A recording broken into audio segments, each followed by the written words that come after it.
Hey everyone, my name is Chloe and welcome to my November in and out. I just had to look at the date to remember what month it even is because by golly, it feels like time is flying. But if you haven't seen one of these videos, what it is I just tell you everything that I'm taking off my shelf and unhauling for the month, as well as everything that has come into my house that I'm hauling for the month. So let's just get into it. It's kind of a bigger stack, but not terrible. So let's start with the unhauls. So first we've got The Lilac House by Barbara I'm not even going to try to say that last name, but this I actually discovered I have two of, so there's that.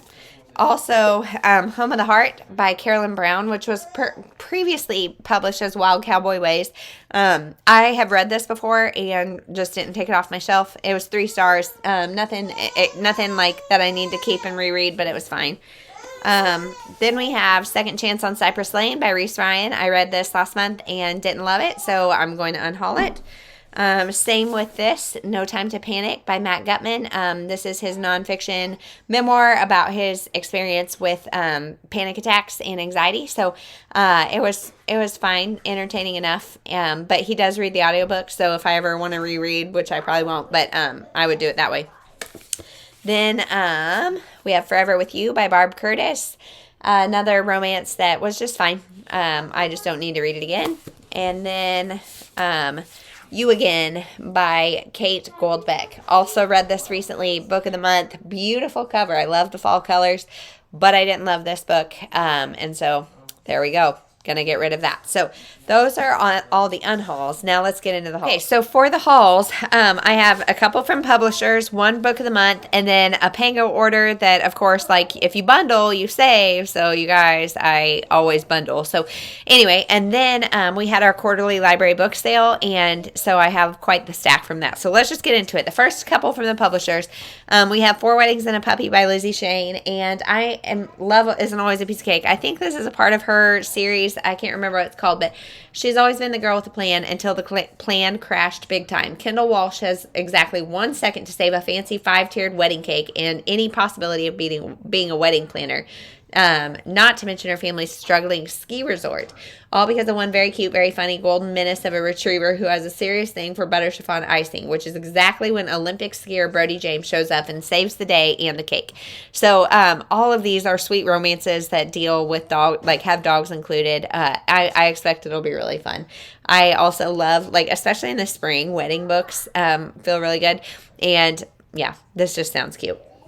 Then we have Lisa Scottolini's new one, The Truth About the Devlins. This one comes out, let's see, March 26th. So I'm going to try to read it before that because I love Lisa Scottolini. So TJ Devlin is the charming disappointment in the prominent Devlin family, all of whom are lawyers at their highly successful firm except him. After a stint in prison and rehab for alcoholism, TJ can't get hired anywhere except at the firm in a make-work job with the title of investigator. But one night, TJ's world turns upside down after his older brother John confesses that he might have murdered one of the clients, an accountant he'd confronted with proof of embezzlement. It seems impossible coming from John, the firstborn and most valuable Devlin. TJ plunges into the investigation, et cetera, et cetera, et cetera. So this family of powerful lawyers, maybe there's more to the story. So those are the 2 from the publishers. And then we have The Last Love by Emma Gray. This was my choice for book of the month. So 2 years after losing her husband, Cameron, Kate is a bit of a mess. Lurching from one comedic crisis to the next, she does her best to navigate work, friendships, and parenting a 5-year-old without Cam's support. When a flight diversion on a business trip unexpectedly leaves her stranded in a beach town in Australia, Kate finally has a chance to process her grief. Can she let go of the love of her life and risk her heart for the second time? So it's promised to make you laugh and cry, and it just sounds like those books that kind of cause you to reassess your life are just very interesting to me because we've had some moments like that in the past couple years, and so this is a really interesting story. Then the reason I got on Pango is because I wanted these books. So in October, I went down a graphic novel rabbit hole that I couldn't get out of, and I read a lot of Raina Telgemeier. So I read all of these, Smile, Drama, Sisters, and Guts. And these books, like the art, Raina Telgemeier does a lot of the Babysitters Club graphic novels, and the art style is just really great. There's not a lot on a page. You can read one of these in 30 minutes or an hour, and they're really sweet. These three are all memoirs.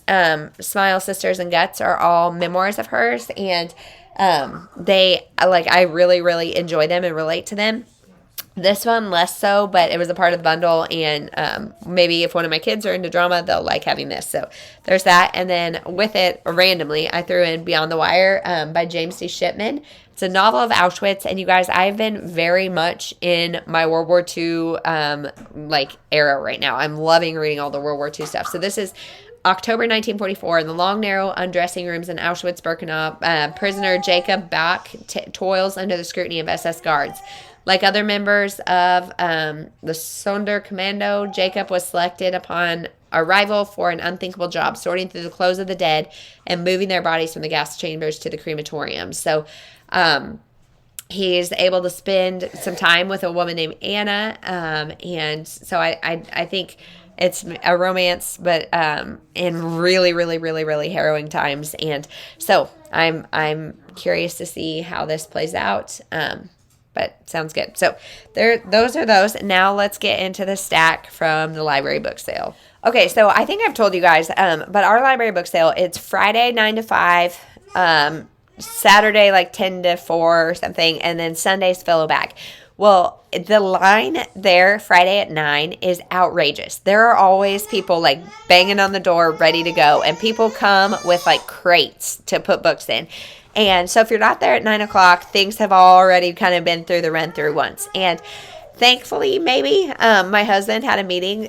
He has a meeting Friday mornings, and so I was not able to get there until like 10-something. So the first round had already gone through. Things are a little bit picked through. A lot had gone, but I still managed to find quite a bit. And honestly, I just kind of grabbed stuff. So these are in no order. Let's just get to it. So Beautiful Bad by Annie Ward. And this is blurred by Sarah Pekkanen. It's a thriller about Maddie and Ian's love story began at a party overseas while she was visiting her best friend Joe. Now, almost two decades later, they're married with a beautiful son, living the perfect American life. But when a camping accident leaves Maddie badly scarred, she begins attending writing therapy, where she gradually reveals her fears about Ian, her concerns for her safety, and the couple's tangled and tumultuous past with Joe. So it sounds interesting. It's also from the eclectic streets of the Balkans to a quiet suburb in Kansas. 16 years of love and fear, adventure and suspension culminate in the day of the killing when a frantic 911 call summons the police to the scene of a shocking crime. So I don't know. I have a daughter named Annie. 2, this is set in Kansas, and it's got decent ratings. So there you go. Next is Summer by Karen Kingsbury. This is part of her Sunrise series, and I have that, and it's like somewhere within the Baxter series, and so now I'm just like collecting these as I'm seeing them, because if I ever start the Baxter series as it's intended to be read, I don't want to have to wait for the next one, so there's that. Next we have Miss Julia Takes Over, and this is by Ann B. Ross. So they had a ton of these Miss Julia books. I'm going to see, I think I got the first like 6. There's like 20 something, and they had most of them, but I thought, well, I'm going to be controlled because I don't know if I'm even going to like this, but this is about, let's see, it's a Southern story about Miss Julia. I kind of get like Mitford vibes. Tell me if I'm wrong with that. But we have Miss Julia Takes Over. Miss Julia Speaks Her Heart. Let's see. I keep going through these. Miss Julia's School of Beauty. Miss Julia Throws a Wedding. Miss Julia Hits the Road. Miss Julia Meets Her Match. So these are the first 6 in the series. I don't know what order they go in, but I like want to fall in love with the characters and just kind of get engrossed in this series. So hopefully that'll happen. If not, they were 50 cents each, so $3 for the first 6. It's okay. It's a risk I'm willing to take. Okay, now I've regathered my stack because you guys, I dropped some when I was looking for all those Miss Julia books. But we've got The Price to Pay by Linda Page. So this is Erica Dunmore's life is almost perfect. For the past 15 years, her marriage to Simon has been happy and fulfilling. Simon runs a successful business, and Rika wants nothing except for a baby. Fearing that Rika's craving for a child is turning into an obsession, Simon and Rika's sister Fran begged her to seek professional help. Then a chance encounter leads Simon bringing home a beautiful baby boy who's been given up for adoption. Rika's ecstatic. With Ricky, they can be a proper family at last. Little does she realize, though, the horror and heartache that lies when her husband and son go missing. So sounds really intriguing. Next we've got Miranda's Big Mistake by Jill Mansell. So these are thick books, and they're like chick lit women's fiction, but I've always really liked Jill Mansell, and the font is pretty large in these. So is he the answer to A Single Girl's Prayers, or is he Miranda's Big Mistake? So Miranda's thrilled when she meets Greg. He's gorgeous, keen, and funny, just what a girl needs to put some sparkle in her life. Heavens, he's practically perfect. Greg likes Miranda a lot. She's young, she's pretty, and she never talks about babies. Of course, he hasn't told her everything about himself. Even the sweetest girls can be a bit funny about a man who's just left his newly pregnant wife. Whoa. But there's no way she's going to find out, or is there? So I can tell you that's her big mistake. Like, oh, yikes. So I can already tell I'm not going to be a fan of this guy, but I really like her books. And so there's that. Then we have A Beach Wish by Shelley Noble. Again, Shelley Noble is an author that I've read and enjoyed decently well. Zoe Bascom has never said no to her family. When she blew her Juilliard audition, she caved to their wishes and went to business school. But when her mother dies and leaves instructions for Zoe to spread her ashes at a place called Windchime Beach, Zoe defies her brothers and starts out for a New England town none of them has ever heard of, and discovers a side of her garden club mother that her wildest dreams hadn't imagined. Zoe has another family. So her first instinct is to run home. Instead, she's caught in the middle of her feuding new relatives. So it just sounds interesting. I don't know. Beach setting. Sounds interesting. Family drama, women's fiction. Can't wait. Next is The Neighbors by Hannah Mary McKinnon. So really, I don't even need to know what this book is about. The Neighbors and this kind of cover, a thriller like this, I feel like they're a dime a dozen, but they are always my bread and butter. And it's also blurred by Mary Kubica. So after a night of fun back in 1992, Abby is responsible for a car crash that kills her beloved brother. It's a mistake she can never forgive, so she pushes away Liam, the man she loves most, knowing that he would eventually hate her for what she's done, the same way she hates herself. 20 years later, Abby's husband, Nate, is also living with a deep sense of guilt. He was the driver who first came upon the scene of Abby's accident, the man who pulled her to safety before the car erupted in flames, the man who could not save her brother in time.